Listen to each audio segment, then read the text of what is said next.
അല്ല, അവര് പറയുന്ന മുഴുവൻ ഞാൻ കേട്ടു. ഈ സുമംഗലി പൂജ എന്ന് പറഞ്ഞ എന്താ മോളെ?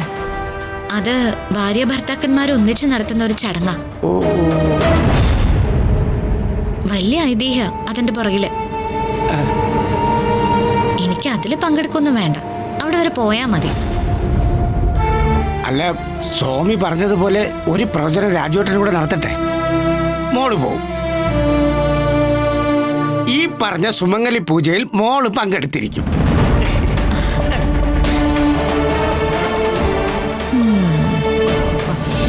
നേർച്ചയെ നമ്മുടെ കുഞ്ഞിന് വേണ്ടിയാ. ചെയ്തേ പറ്റൂന്ന് അമ്മ പറയുമ്പോ എങ്ങനെ വേണ്ടെന്ന് പറയാ? ചേച്ചി എപ്പോഴാ തിരുവനന്തപുരത്തോട്ട്? അമ്മ പറഞ്ഞോ നിന്നോട്? പറഞ്ഞൊന്നു മാത്രല്ല, ഞാനാ നിങ്ങളുടെ എസ്കോട്ട്.